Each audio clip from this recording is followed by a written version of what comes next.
माँ के काशी जाने के पहले मेरे घर पर तत्व जिज्ञासु व्यक्तियों ने उनके साथ जो विचार विमर्श किया था उसका संक्षिप्त विवरण सुकुमार बाबू ने एक कॉपी पर लिख रखा था।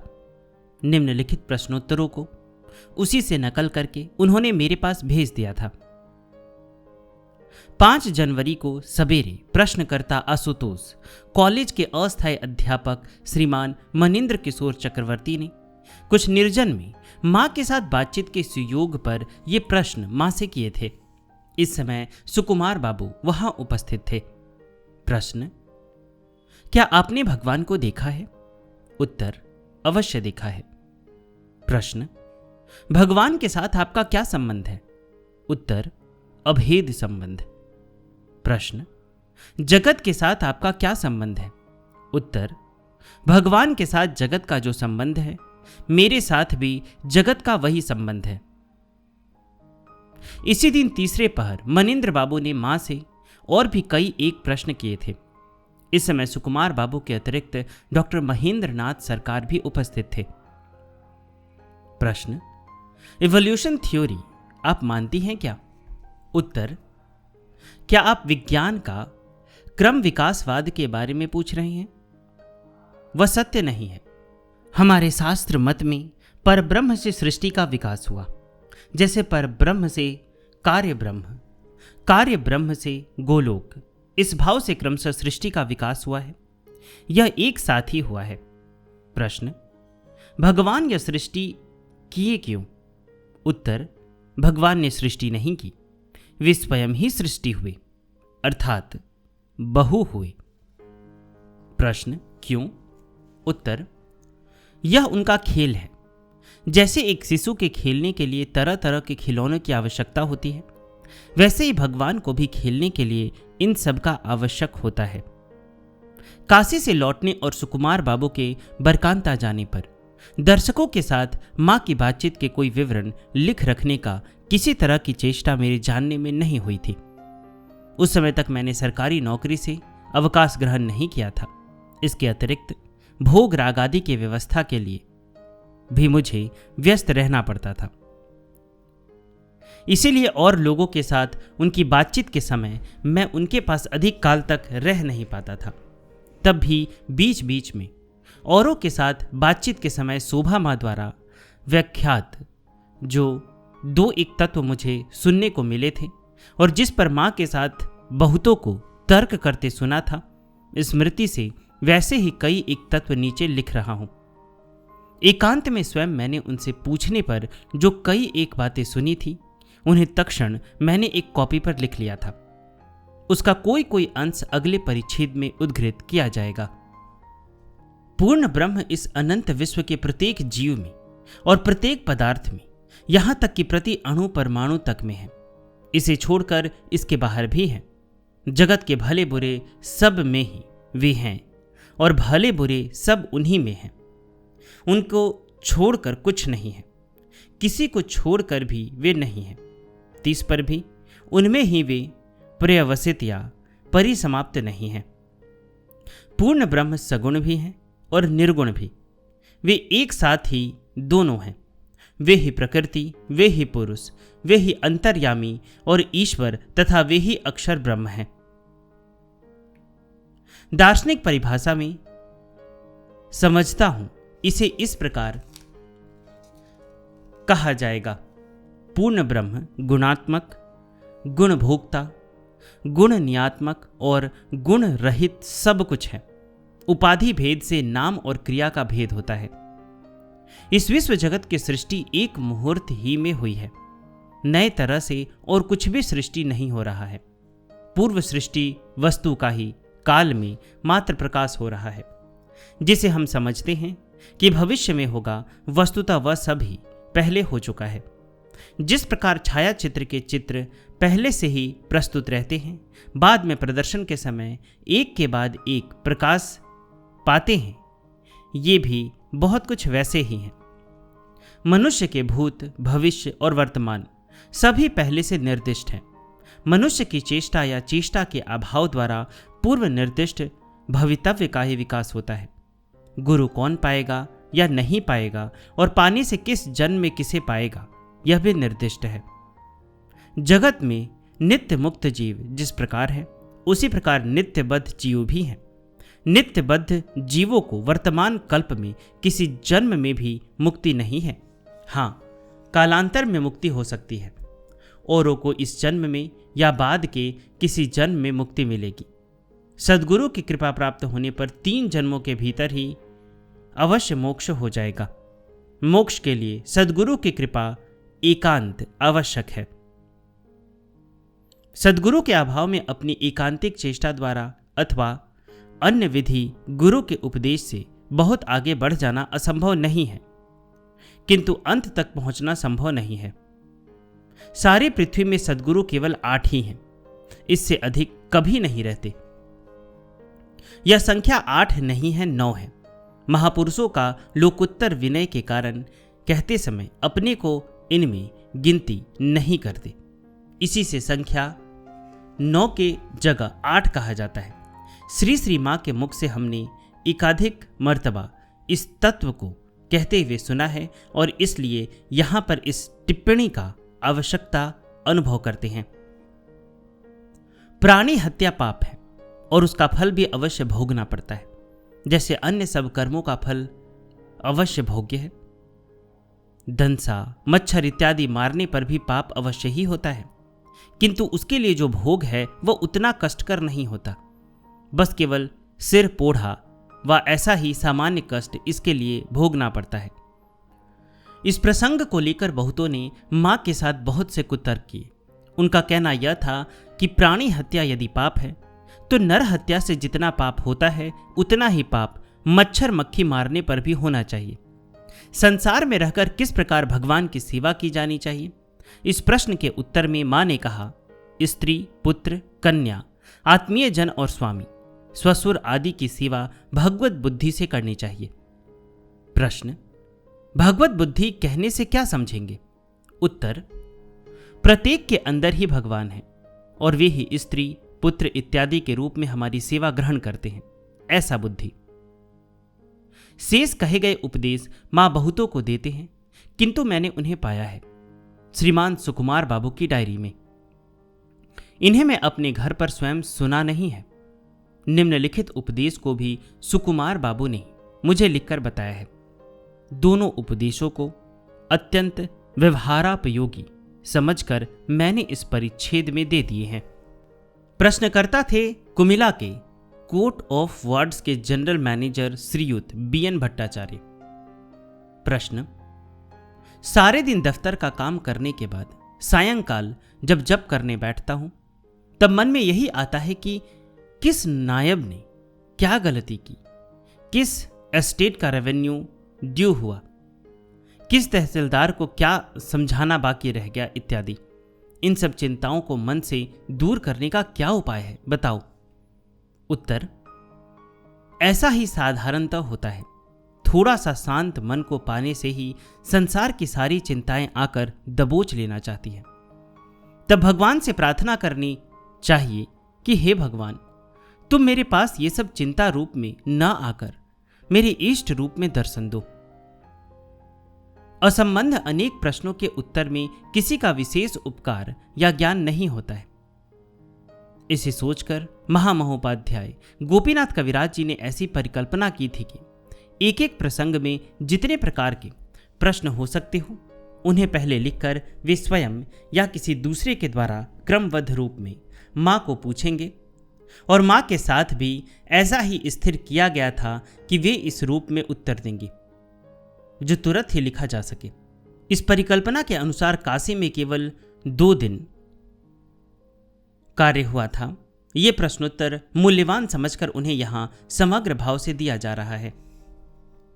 प्रथम दिन। प्रश्न, दीक्षा कितने प्रकार के हैं? उत्तर, तत्वतः दीक्षा एक ही प्रकार का है। शिष्य के अधिकारानुसार मंत्र का तारतम्य होता है। प्रश्न, शास्त्र में नाना प्रकार के दीक्षा की बातें हैं। उन सब विभिन्न दीक्षा प्रणालियों का मूल तत्व क्या है?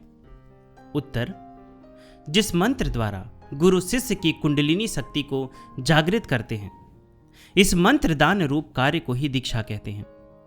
प्रश्न, साधना के क्रम विकास में एक देवता से अन्य देवता की उपलब्धि संभव है या नहीं? यदि संभव है तो साधक की यह ऊर्ध्व गति स्वभावतः ही निष्पन्न हो जाती है या पुनः दीक्षा की आवश्यकता होती है? उत्तर, सद्गुरु प्रदत्त मंत्र द्वारा वह संभव है। सद्गुरु पहले अल्प शक्ति युक्त मंत्र देने पर भी साधक उसी मंत्र में संपूर्ण सिद्ध हो जाने पर परवर्ती उच्च शक्ति संपन्न मंत्र स्वतः ही भीतर में जागृत होता है, क्योंकि पूर्ण गुरु शक्ति पीछे रहकर कार्य करती है। जीवनी शक्ति के प्रभाव से ही जिस प्रकार बाल्य, किशोर और वार्धक्य स्वतः प्रकाशित होते हैं, वैसे ही गुरु शक्ति के पीछे रहने पर चरम अवस्था में ब्रह्म ज्ञान स्वभावतः ही हो जाता है। प्रश्न, मंत्र विशेष का साधक देहांत में मंत्र प्रतिपाद्य देवता के लोक में जाकर किस क्रमानुसार से सालोक्य से उसी देवता के साथ सायुज्य या ऐक्य प्राप्त कर लेता है? उत्तर, पहले साधक सालोक्य, फिर सारूप्य, उसके बाद सायुज्य लाभ करेगा। यदि साधक सद्गुरु प्रदत्त मंत्र न पाकर उस लोक में जाता है तो लोकाधिपति के समान नहीं हो सकता, अर्थात सायुज्य लाभ नहीं होगा। जो साधक सद्गुरु प्रदत्त मंत्र के प्रभाव से सायुज्य तक प्राप्त करेगा वह उसके बाद स्वतः परवर्ती ऊर्ध्वतर लोक में चला जाएगा। प्रश्न, सायुज्य लाभ करने पर साधक की पृथक सत्ता रहती है या नहीं? यदि रहती है तो इस अवस्था को सायुज्य कहना उचित है या नहीं?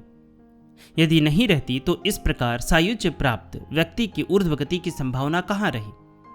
उत्तर, यदि सद्गुरु प्रदत्त मंत्र के बल से साधक उक्त देवता के लोक में प्रवेश करता है और क्रमशः अग्रसर होता रहता है तो चरम अवस्था में उक्त देवता के साथ ऐक्य प्राप्त करके उन्हें अतिक्रमण करता हुआ चला जाता है। किंतु यदि सद्गुरु प्रदत्त मंत्र की सहायता न रहे तो उक्त प्रकार सायुज्य हो ही नहीं सकता, क्योंकि साधक चाहे जितनी उच्च अवस्था क्यों न प्राप्त कर ले, उसे इष्ट देवता से न्यून शक्ति विशिष्ट रहना ही होगा। इसलिए सायुज्य अवस्था में स्थिति किसी देवता में ही हो नहीं सकती, एकमात्र पूर्ण ब्रह्म में ही यह संभव है। प्रश्न, बीज, मंत्र और नाम का परस्पर भेद क्या है? उत्तर, नाम और बीज में भेद नहीं है, किंतु शक्ति का पार्थक्य है। प्रश्न, केवल नाम के सहारे दीक्षा दी जा सकती है या नहीं? उत्तर, केवल नाम से सद्गुरु दीक्षा नहीं देते। प्रश्न, सद्गुरु किसे कहते हैं? उत्तर, जो अंततः ध्यान द्वारा कार्य ब्रह्म को जानते हैं वे ही सद्गुरु हैं। प्रश्न, सद्गुरु न होकर यदि कोई मंत्र प्रदान करे तो वह कहां तक फलदायक होगा? उत्तर, तृतीय भूमि तक। प्रश्न, सद्गुरु की शक्ति के बिना केवल मंत्र शक्ति साधक के साधन प्रभाव से कार्यकारी हो सकती है या नहीं? उत्तर, कुछ हद तक तो हो सकती है, किंतु पूर्णता लाभ नहीं होगी। प्रश्न, सद्गुरु की कृपा एकमात्र दीक्षा व्यापार में ही समाप्त हो जाती है अथवा उसके आगे भी अधिकारानुसार क्रमशः प्रकाश होती है? उत्तर, दीक्षा के साथ ही साथ सद्गुरु पूर्ण कृपा ही करते हैं। शिष्य अपने अधिकारानुसार शीघ्र या विलंब से उसे अनुभव करते हैं। प्रश्न, शिष्य का कर्म क्षय किन किन उपायों से होता है? उत्तर, गुरु कृपा ही से साधना या फलभोग को आश्रय करके शिष्य का कर्म क्षय होता है। गुरु कृपा से शिष्य के प्रारब्ध व्यतिरिक्त अन्य कर्मों का क्षय होता है और कर्म क्षय के फलस्वरूप ज्ञान का विकास होता है। ज्ञान प्राप्ति होने पर ही सत्य वस्तु का प्रकाश होता है। प्रारब्ध कर्म के क्षय होने पर शरीर नहीं रहता। प्रारब्ध अर्थात कारण देह का संस्कार, इस संस्कार के नष्ट होने पर देह रह नहीं सकती, किंतु इस संस्कार के रहने पर भी सत्य दर्शन में कोई बाधा नहीं होती। तब वह मुक्त पुरुष कर्म के अधीन नहीं रहते, बल्कि कर्म ही इनके अधीन हो जाता है। प्रश्न, सद्गुरु की शक्ति कितने समय में शिष्य के समस्त कर्मों को क्षय करके उसे परम पद पर प्रतिष्ठित कर सकती है? उत्तर, 3 जन्मों के भीतर, द्वितीय दिन। प्रश्न, सद्गुरु को पहचानने का क्या उपाय है? उत्तर, कोई उपाय नहीं है। श्री भगवान पर निर्भर किए पड़ा रहना होता है। सद्गुरु की प्राप्ति सुकृति पर निर्भर है। प्रश्न, सद्गुरु से दीक्षा लेने के बाद ऐसा हो सकता है कि दीर्घ काल तक किसी प्रकार का अनुभव न हो? यदि ऐसा हो तो उसका कारण क्या है? ऐसी अवस्था में वह यदि दूसरा गुरु कर ले तो गुरु त्याग जनित दोष होता है या नहीं? उत्तर, हाँ, हो सकता है। खेत तैयार न रहने पर बीज के अंकुरित होने में जिस प्रकार देर होती है, उसी प्रकार यहां भी नहीं, सद्गुरु प्राप्त होने पर उसका त्याग कभी नहीं होता। प्रश्न, किसी किसी गुरु के दीक्षा देने के साथ ही साथ शिष्य को नाना रूप दर्शन और अनुभूति हो जाती है, किंतु बहुत समय देखा जाता है कि जिन्हें हम खूब उच्च समझते हैं उनके शिष्यों को विशेष कोई दर्शन या अनुभूति नहीं होती। इसका कारण क्या है? उत्तर, सद्गुरु शिष्य की योग्यता और अधिकार का विचार करने पर ही तदनुरूप शक्ति संपन्न बीज या दीक्षा प्रदान करते हैं, किंतु जो सद्गुरु नहीं है वे शिष्य की सामर्थ्य के अनुरूप बीज दान नहीं करने पर शिष्य के चित्त और देह में नाना प्रकार के विकार उपस्थित होता है। जो सब दर्शन और अनुभूति की बात कही गई है वह सब इस प्रकार से भिन्न और कुछ नहीं है। वह स्थायी नहीं हो सकता और तजनित आनंद भी स्थायी नहीं होता। प्रश्न, क्या सद्गुरु से दीक्षा पाए बिना भी नाना रूप दर्शन और अनुभूति हो सकती है? उत्तर, हाँ, हो सकती है। प्रश्न, यदि होती है तो क्या उसके द्वारा यथार्थ आध्यात्मिक उन्नति होती है? उत्तर, नहीं। प्रश्न, वे सब दर्शन आदि चलने के मार्ग में सहायक होते हैं या नहीं? उत्तर, नहीं। प्रश्न, सद्गुरु से दीक्षा प्राप्त होने पर भी यदि दीर्घ काल तक किसी प्रकार का दर्शन या अनुभूति लाभ न हो तो उस अवस्था को उन्नति कहेंगे या अवनति? उत्तर, वह स्थिति भी हो सकती है, फिर अवस्था विशेष में उसे उन्नति भी कह सकते हैं। यह सब साधक की अवस्था के अनुयायी होता है। सद्गुरु की कृपा प्राप्त होने पर साधक के जीवन में अवनति कभी हो ही नहीं सकती। प्रश्न, दीक्षा प्राप्त होने पर कहीं कहीं देखा जाता है कि ऐसी कितनी ही वृत्तियां प्रबल हो उठती हैं जो पहले कभी नहीं थी। इसका कारण क्या है? स्थूल दृष्टि से इसे अधःपतन ही मालूम पड़ता है। उत्तर, भोग हो जाता है। यह अधःपतन नहीं हो सकता। प्रश्न, विश्वास का मूल क्या है? कब और किस उपाय से विश्वास स्थायी होता है? उत्तर, गुरु कृपा से, भगवत कृपा से ही होता है। उक्त प्रश्नोत्तरों के साथ काशी में अन्य एक जिज्ञासु श्रीयुत हरिचरण घोष महाशय के कई प्रश्नों के निम्नलिखित उत्तर मुझे मिले हैं। 7वीं जनवरी को ये उत्तर दिए गए।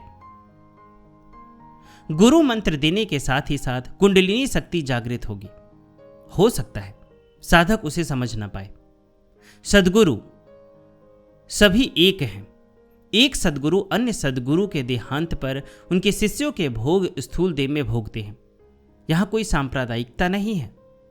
गायत्री मंत्र से दीक्षा के बाद भी अन्य मंत्र से दीक्षा की आवश्यकता रहती है। गायत्री मंत्र देवी लोक तक ले जा सकता है, उसके आगे नहीं। प्रणव के बिना मंत्र पूर्ण नहीं होता। प्रणव के भीतर सब कुछ ही रहता है। अतः प्रणव युक्त मंत्र में पृथक से बीज नहीं भी रह सकता है।